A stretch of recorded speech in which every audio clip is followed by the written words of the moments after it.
Welcome back, ladies and gentlemen, to Real Quick, episode 140. We are going to be doing our Oscar predictions. We are releasing these episodes a little bit out of order, so we have not even released episodes 138 and 139 yet. So if you're panicking, thinking you missed a couple of Real Quicks, don't worry. You did not. We just kind of threw around our schedule very quickly and last minute. So we're releasing 140 today and then 138 and 139 over the next couple of days. But we are going to be doing our Oscar predictions. Oscars are in a couple of days. Obviously, always a lot of fun to talk about predictions. And then we'll obviously hop on after the Oscars and talk about the winners and kind of our reactions. But today, sitting alongside Seth and Tyler to discuss Oscar predictions. Gentlemen, Tyler, how are we feeling going into these Oscars? I feel like there's a lot of locks, but, things could always change. I feel like last year, like George, we were talking about, All Quiet on the Western Front maybe picked up more awards than we were thinking, especially in the technical categories. But we'll see. Right now, it feels like there's a very safe Oscars, but it could always change on a dime. Yeah, completely. Yeah, last year was fun. Last year was like there were just not that many locks, and like going through the categories this year, it's like there's too many locks, and it just doesn't make for that like fun of an Oscar. So I'm hoping for a shakeup. As much as I don't want to see a shakeup, as much as I want to see an Oppie sweep, I want my jaw to be on the floor for at least one award. Seth, what are your thoughts going into this year? I don't know. I can't really tell you because it's like you said. I think most of the stuff is kind of expected. What we expect to happen. Maybe other than one major category where there's two people fighting out, I guess, which we'll go into. But I don't know. I think it's going to be predominantly dominated by one particular film, but who knows? Maybe there'll be a surprise. Maybe there'll be a Jamie Lee Curtis, which I predicted last year. By the way. I was the only one who predicted that last year. True. But yeah, that's the thing with so many locks this year. It's like that means these random other categories we don't pay as much attention to for scoreboard tracking are going to matter more for us. Because if Oppenheimer Best Picture, boo, surprise, we're gonna have to get these like Best Animated Short Film on lockdown if we want to win this year for the overall score. That's true. But yeah, let's jump into it. All right, well, let's get right into it. We're going to go top to bottom. So we're going to talk about, I don't want to say the less important categories, but, not the big six right away. So let's start with makeup and hairstyling. We have Golda, Maestro, Oppie, Poor Things, and Society of the Snow. I think the one thing that I just note here, I'm happy Society of the Snow got some love somewhere. It was a very late release last year, and I feel like because of that, it got snubbed pretty much everywhere across awards season. So I'm happy it's getting a little bit of love. I think this is a Poor Things W or a Maestro W. I'll go Poor Things. I'd give it Poor Things, and I also think it's going to win. So I'll go with that. Yeah, I'm going to predict Maestro because I think the Academy just loves prosthetics, like Brendan Fraser in The Whale. Yeah, that's true. Darkest Hour, Gary Oldman. Yeah. Like anytime prosthetics are in play, the Academy loves them. Willem Dafoe's face, crazy. That's why I'm thinking Poor Things, but I don't know. I can't come to just say that I think Maestro is going to get like shut out because I just don't see it. I think it could pick up one or two awards. Yeah, I'm going to go with Maestro because I think makeup and hairstyling might be like the easiest to give it. Whether it's deserved or not, I don't see it getting shut out, but I also don't see it winning any of the bigger awards like screenplay or actor. For those of you watching or listening, Cam couldn't join us today, but we're going to get he'll text us his predictions. So we'll get him in here. So when we do our like recap, we'll see who did the best, but he's working double shifts right now. So we'll get his predictions though, but move on. Let's go to production design. Barbie, Killers of the Flower Moon, Napoleon, Oppie, and Poor Things. Personally, I think this is a 3-horse race between Barbie, Oppie, and Poor Things. I do think, unfortunately, Killers of the Flower Moon is going to get shut out unless Lily Gladstone wins Best Actress. I think that's truly the only award shot they have at the night. I'm going to go with Barbie for production design. Kind of for the same reason I picked Maestro for makeup and hairstyling, because I don't think Barbie will get shut out. I don't think half of the biggest weekend we've seen in film over the last couple of years will get shut out. And I think they're going to try to give it more awards than it may deserve. And I think it's definitely going to pick up song. And I think production design is just another easy category to give it. Yeah, I'm really torn for production design and costume design. I think I'm pretty confident that Poor Things and Barbie are going to split. I think one's going to win one, and the other will win the other. But which one? I think I'm going Poor Things. You're going Poor Things. I'm going to go Barbie on this one. So already off the bat, Seth has an opportunity to really get a big lead. Yeah, I'll two different picks. Yeah.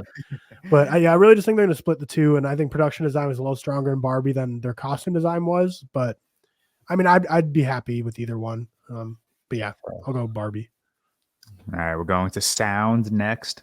The Creator, Maestro, Mission Impossible, Dead Reckoning Part 1, Oppenheimer, and The Zone of Interest. I want to start by saying I think it's hilarious that The Creator and Mission Impossible got a nomination here, but John Wick Chapter 4 did not. I think that's just funny as fuck.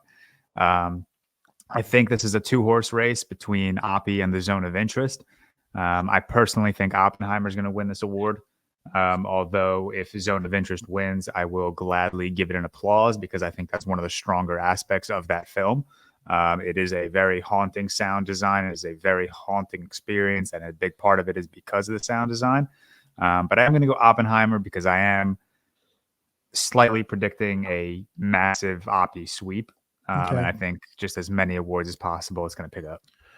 I'm going the Zone of Interest here. I think that's I got, me and Seth are higher than on the Zone of Interest than you, but I can still say the sound I think is probably like the strongest part of it for me. So I'd say I'm going the Zone of Interest for sound. I'm going Oppenheimer. I also agree. I think Zone of Interest are the best sound of the year, and that's specifically the strongest part of it. But I don't know, I'm a bit with George. I think it's going to be one of those awards where it just kind of takes it amongst many other things. So yeah, I'll go Oppenheimer. Yeah, so officially 3 awards in. We already have at least a different lineup of 3, so it should be a fun race between us. All right, let's move into film editing. We have Anatomy of a Fall, The Holdovers, Killers of the Flower Moon, Oppenheimer, and Poor Things. I think in a category of Poor Things, Oppenheimer, and Flower Moon, it's hard to pick anything else, but I am going to take Anatomy of a Fall here. I think that quick-paced, I think that just very fast-paced, choppy kind of cutting of scenes within a courtroom drama is just very, very effective, and I don't see Anatomy of a Fall getting shut out. And I think film editing is just one of the better, more deserving awards this film could win. I'll go Oppenheimer again. Yeah, I'm going Oppenheimer as well, but I think Anatomy of a Fall definitely has a shot. I don't really see Poor Things. The Holdovers, I don't really see that either, but yeah, I feel like these 3 would probably be my 3 picks for who would win, but I'll go Oppenheimer as well. Yeah, same.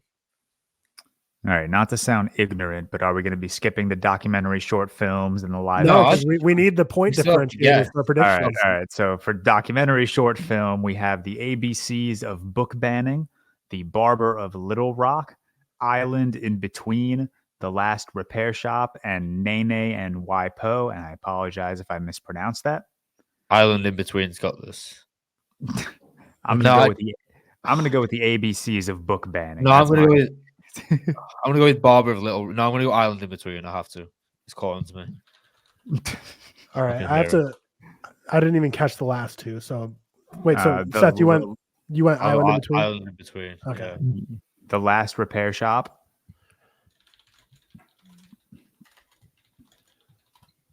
Nene and Waipo. NAI. 2 words. And Waipo. 2 words too. Yeah, you know what? Is it like that? I'm pulling up. Are you on the actual Oscars page? Or which page are you on? Because I'll just start typing it out. News. CBS News. Okay, CBS News. Great podcasting, but CBS News Oscar nominations. So I can just start typing these out and not having to get repeated. So, so those are the 2 you guys pick. So obviously I'm going to have to pick something separate. Yeah, we got to all pick something different here. Yeah, I'm going to... The Last Repair Shop is the one calling to me. So... Oh no, love the Barber of Little Rock. Crazy.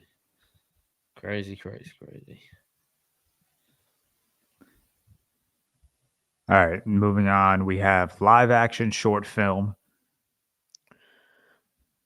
And we apologize to the viewers. We're not talking in depth on these. We don't really watch these. It's so much nicer now. I can just copy and paste direct from CBS. So much easier. All right, we got The After, Invincible, Night of Fortune, Red, White, and Blue, and The Wonderful Story of Henry Sugar. Wonderful Story of Henry Sugar. locking it in. It's amazing. I'm picking that too. I don't care. No, Letterboxd literally picks my review of that for their year in Wrapped. I'm allowed to claim that it movie. was so good. I'll take Night of Fortune. Hell yeah. Hell Yeah, I'll go different here. All right, And animated then- short film. We have Letter to a Pig, 95 Senses, Our Uniform, Pachydermy, and War is Over, inspired Letter by to the a Pig. music of John and Yoko. Letter to a I'm going to pig. go with 95 Senses. Letter to a pig. So, do I go with the longest name or the hardest to pronounce? So we're between Pachyderm and War is the Over. Oscars might like that. I think that one. That's probably a good idea. And the Oscar goes to War is Over, inspired by the Yeah. music of John and I'm gonna Yoko. go Pachydermy because I'm hoping that whoever presents that award just going to butcher the name. We'll get a good little sound bit.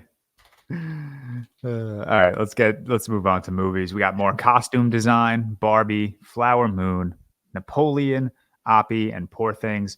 I do agree with you guys. I think this is a 2-horse race between Barbie and Poor Things. For costume design, though, I think I'm going to go Poor Things. I took Barbie for production design, and I do agree with Tyler where I think they are going to split these 2 awards. So I'm going to take Poor Things for costume design. I'm going. And knowing my luck, it's going to be flipped around. I'll go Poor Things because how could you not give a costume design? I know it's not based on merit, but still. It's the power of the poofs. The power of the poofs. I know, but it's so like the costume design were amazing. So you have to be. You know, Oppenheimer's hat. We're going with that. No, I'm kidding. I'm going Poor Things also for the same reason as just splitting between Barbie and Poor Things. For Poor the Things. I did All not. right, cinematography. We have El Conde, which did anyone watch? Seth, I think you watched it, right? The cinematography is amazing. Like, but that's the only amazing thing about the film. It's very dull. Yeah, that's what I've heard. All right, we have El Conde, Killers of the Flower Moon, Maestro, Oppie, and Poor Things. This is Oppie. I think there's no question about it. Hoyte van Hoytema is about to pick up his his first Oscar, I think. I don't know what he's done. Yeah, I'm going Oppenheimer as well. No surprise. Same.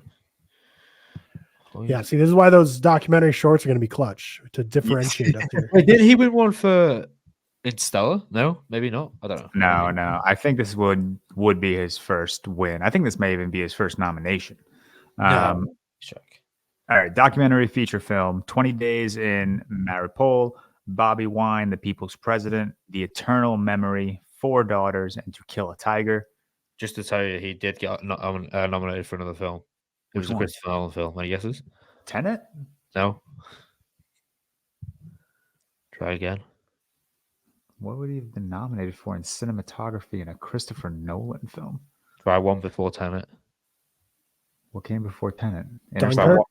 Dunkirk? Right. Oh, yeah. Jesus Christ. Yeah, he was nominated for that. All right, for documentary feature, I'm going to go with 4 Daughters. I'll go The Eternal Memory because I like a film called Eternal Daughter. So I guess I'm going to go with 20 Days in Mariupol. that's kind of good. But haven't seen any of those, so what do I know? Yeah, we'll see. All right, we got original song, which I actually think is a pretty intriguing category. We have It Never Went Away from American Symphony, I'm Just Ken from Barbie, What Was I Made For from Barbie, The Fire Inside from Flamin' Hot, and Wazazi, a song for my people from Killers of the Flower Moon. I'm picking the Killers of the Flower Moon. I refuse to pick any of the ones, especially Flamin' Hot. What the fuck? Yeah, this is a horrendous category of nominations. Let me make that very clear. But I think this is a 2-horse race. I don't even think it's a question between the 2 Barbies. I'm Just Ken and What Was I Made For? I'll go is it Billie Eilish who did What Was I Made For? Yeah. I thought you were going Wazazi. No, I'm not. Sorry, I'm not going. I'll go with the Billie Eilish because I feel like she'll. That's Has she what won I'm one going for as before? well. Yeah, she has gotten an Oscar for No Time to Die. Oh yeah. So I'll go with her again. I'm also taking Billie Eilish. I think it would be fun to see I'm Just Ken win, but I don't think it's going to. Yeah, I think Billie Eilish. I've just learned anytime she's nominated for anything, she just pick her to win. It's just a safe bet. She's had so many wins everywhere. It's crazy. Yeah. All right, we got original score. We have American Fiction, which is a crazy sneak. Indiana Jones and the Dial of Destiny, which is also a crazy sneak. We have Killers of the Flower Moon, Oppie, and Poor Things. This is Oppie, and this is not even a question. Yeah, it's gonna be Oppie. In my humble opinion. I mean, We- just we've such all a heard the weak music. category. Like, I mean, I like the these bottom three. three are but- amazing. I haven't seen It American could've Fiction, but been- John Williams just. in such a strong category. If you just included Daniel Pemberton for And- Spider-Verse, if you and Joe included Hisaishi. Godzilla -1, And Mhm. Joe is actually like that guy is Boy in the just Heron, getting yeah. shut out like the boy in the heron score was magical, as he always does, by the way. this could have been the strongest category of the Oscars, but they absolutely fumbled the bag. Do they do But- it with animated films? I don't actually know. No, I mean He's they could. never had an Oscar nomination, Joe Hisaishi. That's insane. What the They must fuck? just hate on animated films. But I mean, yeah, they No. basically handed this award to Oppenheimer by selecting these nominees. Nuts. Legit. All right, visual effects. We have The Creator, Godzilla -1, Guardians of the Galaxy Volume 3, Mission Impossible: Dead Reckoning Part 1, and Napoleon. I think this is a way tougher category than people do. are anticipating. I think Godzilla -1 will win this award because I think everyone is kind of acknowledging that movie did get shut out from a lot that it should have been nominated for here, including like sound, like we just said, original score. So I think it's going to win, but I could see this going to any of these, especially The Creator or Mission Impossible. I'll go Godzilla -1. Shout out the underpaid workers on that film. Love it. Yeah, I'm going Godzilla -1 as well, even though I'm a little upset at the film right now because it's impossible to watch anywhere. Like, you can't buy it, you can't rent it, you can't stream Really? it, you can't do anything. It's nowhere. You can't even do like the Amazon Prime early access by paying like $25 just to rent it for a day. Because it ruined my opportunity. Riley last night said she wanted to watch Godzilla -1. These are rare opportunities. So I go up and try and find any way to watch possible. Even our faithful like F2 movies, it's only a cam rip. So I'm like, it's Do you just know not Doom possible. 2's on there now, by the way? Anna saw it yesterday. She was like, oh, just Is click it on it. really? And- Yeah, Cam watched it on it for his third Oh. watch. Oh, no, yeah, it wasn't F2. It was the one Pearl Watch or something. that Anna uses. And it's like Watch Series HD or something. And Yeah. when she did it, there was just guys just walking past the camera for like 2 minutes. It was the funniest thing, man. It's so dumb. hilarious. They'd waste no time with those. No time. All right, we got moving into our screenplays. Now we're kind of getting into the biggest awards of the night. We have original screenplay, Anatomy of a Fall, The Holdovers, Maestro, May December, and Past Lives. I think this is one of the more fun categories of the night because I don't think any of these 5 movies are Best Picture genuinely contenders. And now that Barbie moved from original to adapted, it kind of leaves a massive hole for any of these to win. I would love to see Past Lives win. Just like Godzilla, I think that movie got shut out in a lot of places it should not have, including actress and director. But I think Anatomy of a Fall is going to win this award. I'm going to That's go. my I haven't pick. seen Anatomy of a Fall or The Holdovers. I need to watch them. I haven't seen, I'm going to go Holdovers. So I think you'll really like Anatomy of a Fall. Yeah, so I need to watch it. I'm watching tonight. No, Yeah. I won't watch it. Is it like 3 hours long or something? I don't know. It's quite No, long. I think it's just like No, just no, over 2 hours. I think Yeah. it's even 2 hours. It's not a long movie. Normal length film. But yeah, Anatomy of a Fall is gonna be my pick. But I think this is a decently close category. I could go to like, I don't think it's going to May December Maestro, but I think Past Lives could be a sneak, and then I think these two might be the strong contenders. But yeah, we'll see. But yeah, Well, I Anatomy would of a Fall love for 2 of us to- and Holdovers for 1. Yeah, I would love to give the Holdovers. 'Cause at the start of award season, everyone was like, wow, the Holdovers is really giving Oppie a run for its money. It's kind of fell off since then, but Yeah, I would love to see it come back, win original screenplay. We're about to get into adapted screenplay, which I think Oppenheimer will win, and then that'll make like the best picture race a little more exciting, even though I still think it'll be Oppie. Now we're getting to adapted screenplay. American Fiction, Barbie, Oppie, Poor Things, Zone of Interest. It's Oppenheimer. It's Barbie, obviously. You going Oppenheimer, Seth? Yeah, obviously. Yeah. I'm going American Fiction. I feel like that movie's gotten so much steam. The movie's gotten so much steam. I think Barbie could easily win it too. Just 'cause, Barbie like, could very easily win this award. I think Barbie Barbie wins top 2.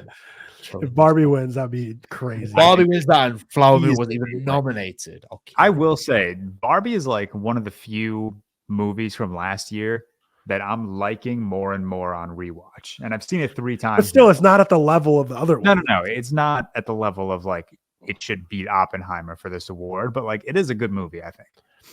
Yeah, I definitely don't think it's a bad movie, but I don't hold it to the same level as these other films. All right, we got Anatomy, Jesus Christ. We have animated feature, The Boy and the Heron, Elemental, Nimona, Robot Dreams, and Spider-Verse across the Spider-Man across the Spider-Verse. Jeez, I'm like losing my words right now. First question: did anyone here watch Robot Dreams? No, Yeah. I really want to. Really? Yeah, Dude, I did. Good? I loved Is it. It's it- my favorite animated of last year. Wow. Oh, is it really? Yeah, it's If number I- one on my list. I've heard such Okay, good things. I need to wanna watch it. I need to watch it because everyone was like obviously up in the air that Robot Dreams and Elemental got in over Ninja Turtles and Suzume. Elemental. And like I'm not obviously I think Suzume and Ninja Turtle should have gotten in over Elemental, but I couldn't speak on Robot Dreams.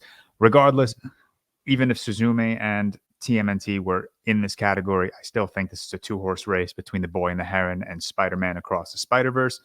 I had originally predicted Spider-Man, but I'm going to be changing my prediction to The Boy and the Heron. I think that's just over the last couple of weeks, that's just kind of demonstrated being a stronger award season contender. Even though I do think Spider-Man Across the Spider-Verse is the better movie, I think Boy and the Heron is going to win this award. Seth, are you also going The Boy and the Heron? Yeah, I preferred Spider-Verse by a little bit, but I think Boy and the Heron's going to win. I'll go for a change-up. I'll just throw Spider-Verse. I think The Boy and the Heron has this locked, but I feel like it'd be a very Oscars thing to do, to be like the only award to give to Spider-Man and then just like shut out a international film. I feel like that's like very Oscars coded. Did the first Spider-Verse win? Or Yeah. It did, but I think it had a weaker. Well, I Was it mean, technically 2018? only one of these is really fighting for it, but because The Boy and the Heron and the other three have no chance. But yeah, 2018 would have been. that was like Incredibles 2, wasn't it? Shit. Yeah. Yeah. Looking right now. Yeah, it was Incredibles 2, Wes Anderson's Isle of Dogs, Ralph Breaks the Internet, and then Mirai, which I don't think any So of us. 2 sequels, a movie I've never heard of, and Wes Anderson, Yeah, not really Oscar darling. going up against one of the greatest movies ever that should have been nominated for best. Isle of Dogs, though. I love Isle of Dogs. It's great. Isle of Dogs is great. No hate to it. You could probably toss Spider-Verse into Cam's category here. I don't think That's true. we don't need him to confirm that one. Yeah. All right, we got international feature. We have Io Capitano from Italy, Perfect Days from Japan, Society of the Snow from Spain, The Teacher's Lounge from Germany, and The Zone of Interest from the United Kingdom. I'll start by saying, whoever is listening from France, you guys are stupid for not nominating Anatomy of a Fall for this category. I don't get the Zone of Interest one. I don't understand. Is that, do they? It's a UK production, Jonathan Glazer, UK. Jonathan Glazer. But same thing with Perfect Days, like Wim Wenders, our Japanese king. Like he's a German dude. German production. Society of the Snow was a Uruguayan production, Uruguayan film, but Spain. Spanish speaking. And I think the other two, it was one of those things where I think all 5 of them might have like a weird story like that, where like none of the countries are actually like relevant to like, it's weird. It was really bizarre to me. Really, they're not relevant to the production of the movie. Yeah. I'll go Zone of Interest. I will throw out. Yeah, I'm going Zone of Interest too. I will throw out. Same. I would have liked to see from Australia Talk to Me in this category. Talk to Me. I mean, it's a horror movie. You're hoping very highly. I know. I would have liked to see When Evil Lurks, also a horror, but shout out that film. I think The Taste of Things might have been the film that they nominated over Anatomy of Fall for France, and I've heard a lot of great things about that. So I do want to see that. Yeah.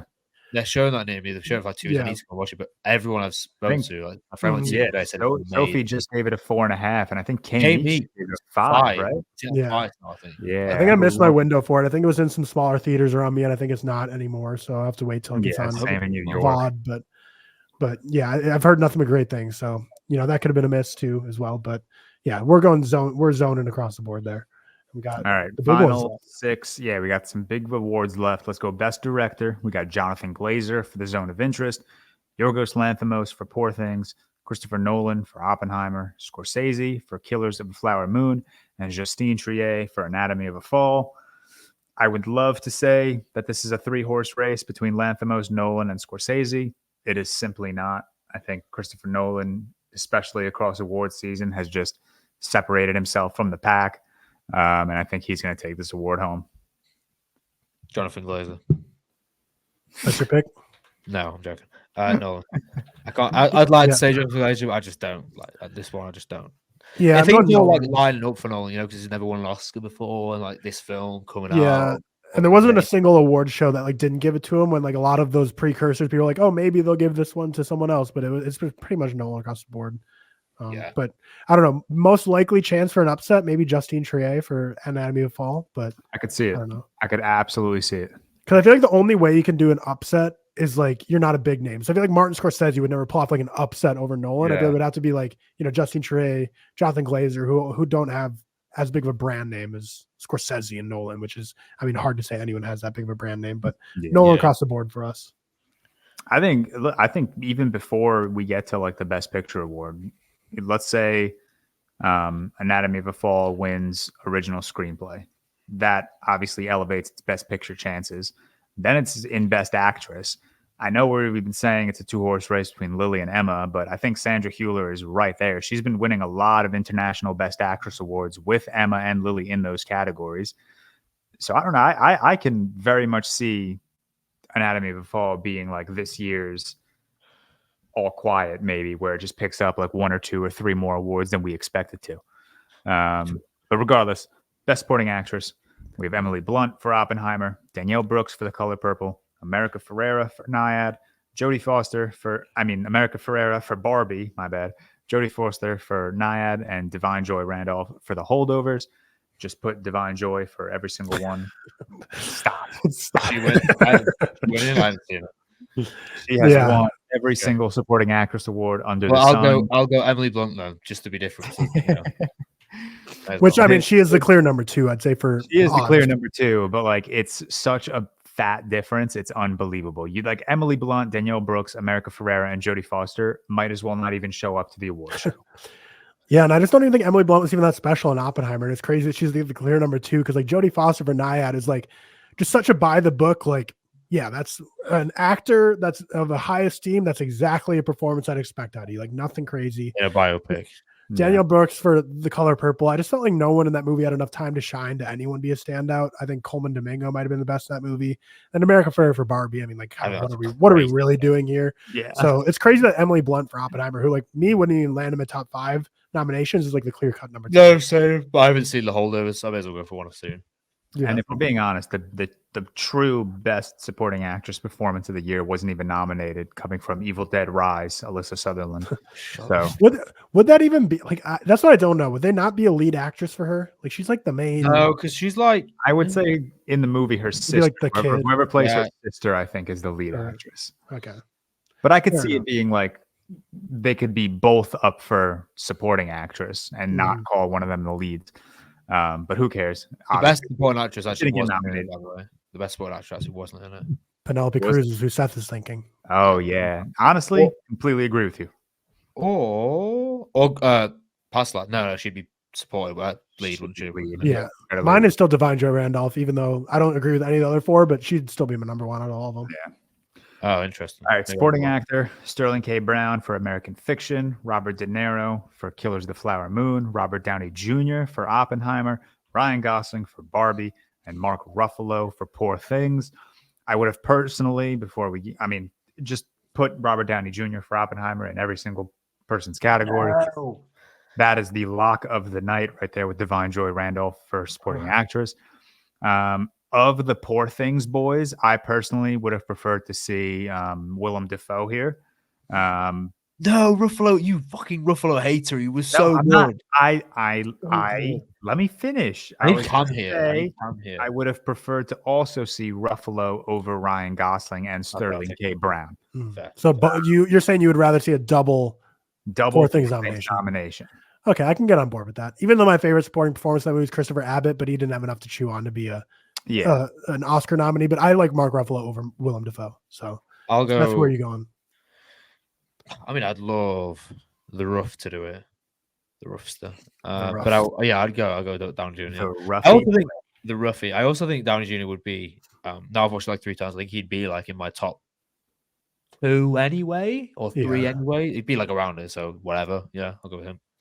I really want to go Ryan Gosling just so I can say I called it if he does win, but I'm going Downey Jr. I swear to God, if he wins. I would have liked, and Tyler, maybe you're on board with me. I would have liked one of the Air crew to be nominated for supporting actor, honestly. Yeah, Like, I wouldn't mind that. I mean, I love De Niro in that role. yeah. Like, I think Matt Damon would have been up for lead actor, which makes it a bit more difficult. But like, I think it would have been cool to nominate one of them, or even nominate like Viola Davis in supporting actress. I think that movie just had a bunch of great performances. Mm-hmm. I mean, if we're thinking ensemble cast when that becomes a thing, Air should definitely get a nominee for that because they just had such a deep cast. But I really like all 5 of these nominees. I like this bunch. I think that you could have nominated like Melton. Not to be a hater, but like 20 supporting actors over Ryan Gosling. I'm not even joking. Like don't get me wrong, I really like Ryan Gosling. I just don't.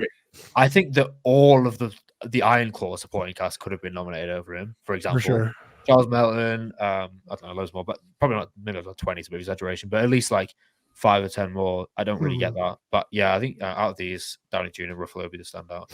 I need to watch American Fiction. I need to watch a few films actually before. Yeah, I still need to watch American Fiction. That's the only Best Picture nomination I haven't seen. All right, Best Actress, Annette Bening for Naiad, Lily Gladstone for Killers of the Flower Moon, Sandra Hüller for Anatomy of a Fall, Carey Mulligan for Maestro, Emma Stone for Poor Things. I think this category rips. I watched what did I watch the film festival? I watched Poor Things first, and I was like, okay, Emma Stone, she's a lock. Then I watched Maestro, and I'm like, damn, but Carey Mulligan just kind of nudged her way in there. Then I watched Anatomy of a Fall, and I'm like, holy shit, this year's Oscars is going to be insane. Then Flower Moon came out, and I'm like, damn, this is a crazy 4-horse race right now. Then you watched Naiad, and your head was blown. Yeah, then I watched Naiad, and I'm like, how the hell did Annette Bening get in there? But no, I think as much as I love Carey Mulligan and Sandra Hüller, I just think Lily and Emma have separated themselves from the pack. They both won the Golden Globe. Lily won. They both won? Oh, it was comedy, wasn't it? Comedy and drama. How do they split it? I believe Lily won the BAFTAs. Emma won the Critics' Choice. So they're split throughout award season. I'm still going with Emma, although I don't know. I think Lily's going to win, but I'm going to pick Emma because that's who I want to win. And I think it's just too close of a race to like confidently be like, yeah, this person is winning. Mm-hmm. Seth, you going Lily? Yeah. I mean, Lily would be my number 1 pick anyway, but this category is the first one that has like my top 3, Lily, Emma, and Carey Mulligan. I haven't seen Anatomy of a Fall or Naiad, but I'm not watching Naiad. I don't care. Yeah.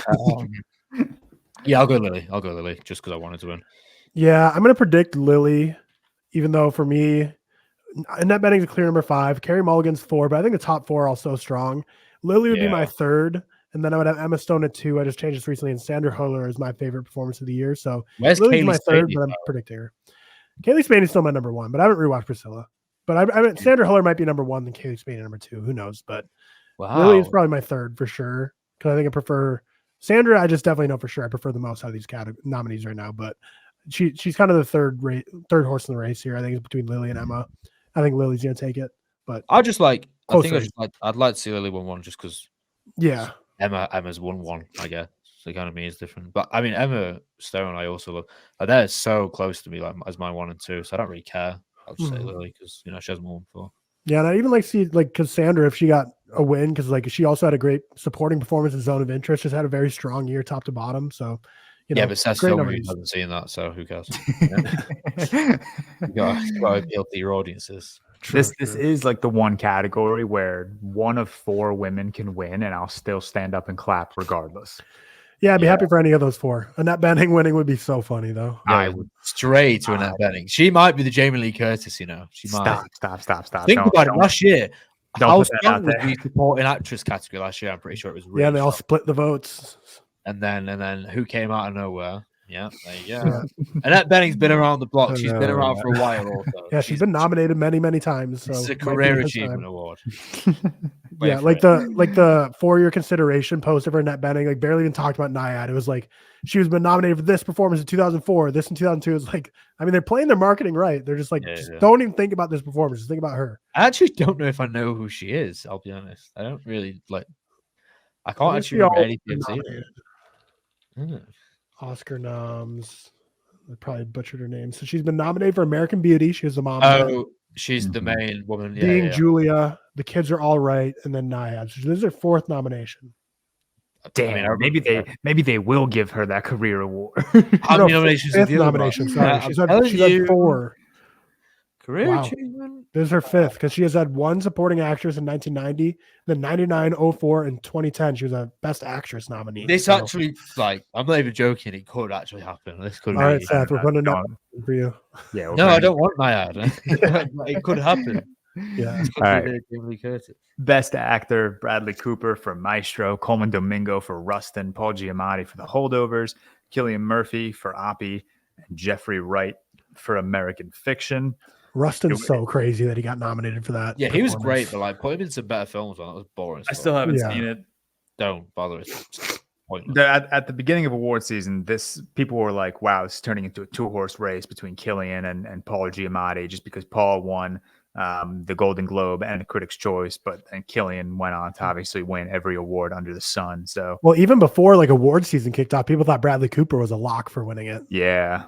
I think that's just because of the film he was in, wasn't it? Yeah. I'll go Cillian Murphy. Definitely, that would be my number one. Yeah, I'm also going Cillian Murphy. Going across the board. Would be sad. I saw Bradley Cooper say today that he only has like 4 or 5 more films left in him. He's becoming a Tarantino now. I like Bradley Cooper. I've come around. I like him a lot too. But he says he only has like 4 or 5 films left in him. But this will not be the one that gets him his win. No, hopefully the next one. We'll see. Yeah. And then finally, the award of the night: Best Picture. Barbie. Stop. Barbie. You know what's funny is like I could like kinda see it happen. All right, Best Picture. We have Oppie, Across the Spider-Verse, John Wick Chapter 4, Godzilla minus. Oh shit! Sorry, I'm looking at my ranking right now of the true Best Picture nominees: American Fiction, Anatomy of a Fall, Barbie, The Holdovers, Killers of the Flower Moon, Maestro, Oppie, Past Lives, Poor Things, and The Zone of Interest. This is Oppenheimer. Do you know, because it's Oppenheimer, do you want to do something a bit more fun? Just rank them right now. Go. Oh, you can't ask me to rank them. Oppie's number 1. I'll probably go Past Lives 2, The Holdovers 3, Poor Things 4, Anatomy of a Fall 5, Flower Moon 6, Barbie 7, Maestro 8, Zone of Interest 9, and then I haven't seen American Fiction. Okay. I'll go. What might be? 10. Well, no, not 10. 10. Yeah, 10 American Fiction because I haven't seen it, so it feels unfair. 9 The Holdovers. 8 Anatomy of a Fall. I've got some films to watch, man. It's crazy. And like I've seen these. 7 Barbie. You should really prioritize Anatomy of a Fall. I really think you will enjoy that movie. I might watch it tomorrow. Actually, I've got some time. Maestro 6. Past Lives 5. What is it? Poor Things 4. Killers of the Flower Moon 3. Oppenheimer 2. And The Zone of Interest 1. Okay. So Oppenheimer jumped Killers of the Flower Moon for you. It did. It's unfortunate, isn't it? Fuck Christopher Nolan, though, by the way. I have mine ranked somewhere on Letterboxd and TikTok, but I'm just going to go off the rip because that'd be like the true, like what I'm feeling right now. But Oppenheimer's 1. And then my least favorite of this bunch is probably Barbie. You know what? I'm actually going to go. Yeah, we'll go Barbie at 10, Maestro 9, American Fiction 8. And then number 2 is going to be Zone of Interest. You just went from 8 to 2. What the fuck? Yeah, no, I'm jumping around. I'm right. Actually, Holdovers will be 2, Zone of Interest 3. Then we got Anatomy, Killers, Past Lives, Poor Things left. So I got 4 Anatomy of a Fall, 5 Poor Things, 6 Past Lives, 7 Killers of Flower Moon. So there's mine. That's just off the rip. But here's our rankings. I think Cam would be Spider-Verse 1 through 10. Damn, dude, I would have loved to see Spider-Verse in this fucking crew. It's such a shame. It is such a shame. But all right, that wraps up our Oscar predictions. Drop a comment down below if you've made it to the end of this video. Who do you think is going to take home Best Picture? Do you foresee any crazy upsets? Let us know what you're thinking in the comments. Let's open a nice conversation and dialogue. Obviously, the Oscars are in a couple of days, so you guys will catch us next week when we will post our reaction video. Not like a literal reaction video of us like reacting, Watching while together or we're- anything. Yeah. Yeah, not that. It's just us like just talking about the winners and just expressing how we feel about them. Just give us some juicy moment. Give us something juicy Yeah, to give us throw something. Hopefully, thumbnail, there's clickbait something. title. Give us, you know, Give me like Ryan Gosling winning Best Supporting Actor, something that's just gonna put my jaw on the floor. Give me something. But that'll wrap up real quick. Episode 140. Like I said at the beginning of the episode, tomorrow episode 138 will drop, and the following day 139 will drop. So don't panic. You did not miss Real Quicks. We are just releasing out of order. But that'll wrap up our Oscar predictions. We will see you guys tomorrow, and then we will see you guys next week for a full Oscar breakdown. Real quick, episode 140. Thank you, Tyler and Seth, for joining. We will see you guys later. peace out.